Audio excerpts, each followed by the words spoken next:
সালামু আলাইকুম ভিউয়ার্স, দুঃখ ভরাক্রান্ত মন নিয়ে আপনাদের মাঝে হাজির হয়েছে। এই মুহূর্তে আমি আলমডাঙ্গা থানার খাসকড়া ইউনিয়নের রাইসা বড়দাড়ি পাড়ায় অবস্থান করছি। এই মুহূর্তে আমার পেছনে দেখতে পাচ্ছেন স্বজনদের আহাজারি।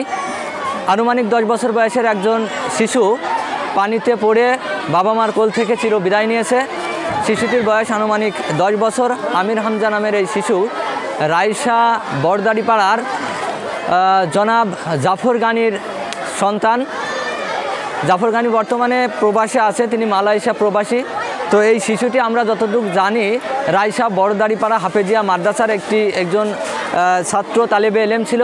ওই মাদ্রাসার পাশে একটি পুকুরে মাছ ধরে তার স্যান্ডেল রেখে আসে এবং সেই স্যান্ডেল আনতে গিয়ে পুকুরের পাশে পানি ভর্তি একটি পুকুরে পড়ে তিনি এই পৃথিবী থেকে তার মা বাবার কোল খালি করে চির বিদায় নেয়।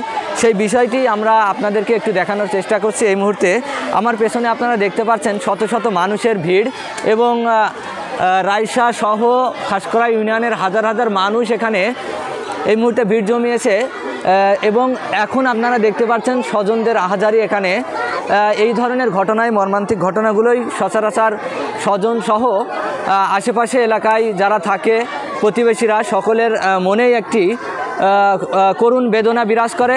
সেই অবস্থাটাই এই জায়গাতে এখন আমরা দেখতে পাচ্ছি। তো আমরা একটু জানার চেষ্টা করব যে আসলে এখানে ঘটনাটা কত দূর কি হয়েছে, কতটুকু কি দেখেছেন একটু বলেন দিনই ঘটনাটা। কোন টাইমের এটা? কোন টাইম হতে পারে? জোহরের নামাজ পর জোহরের নামাজ পর আমরা নামাজ পড়তে আসলাম।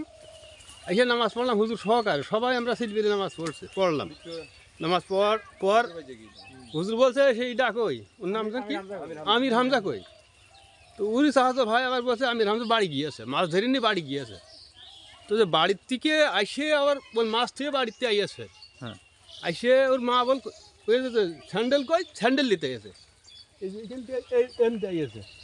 সে যে এই জায়গাতে কিভাবে পড়েছে, এখন ধুতি লেগেছে কেমনি পড়ে গিয়েছে, এটুকুর আবার একটু ব্যায়াম একটু সমস্যা ছিল আগের থেকে।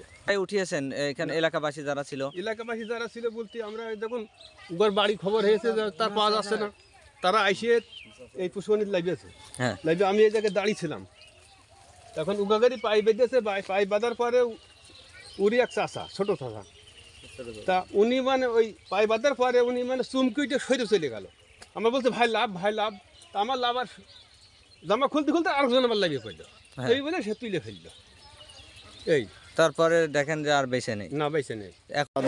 হুজুরের কাছ থেকে জানার চেষ্টা করবে, একটু বলেন কি ঘটনাটা ঘটছে। আসলে 12টার সময় মাদ্রাসা ছুটি হয়েছে, ছেলেপিলি গোসলের ছুটি হয়েছে। ওই গোসলের টাইমে পাশে একটা পুকুর সেকেল, ওই মাছ ধরার জন্যে গ্রামের ছেলেপিলি সব ওরা কয়েকজন গেল। এখন গ্রামের ছেলেপিলি যারা গিয়েছে, কিছু ছেলেপিলি আমি জিজ্ঞেস করছি, বলছে যে ও পাঞ্জাবি নিয়ে বাসায় গেছে।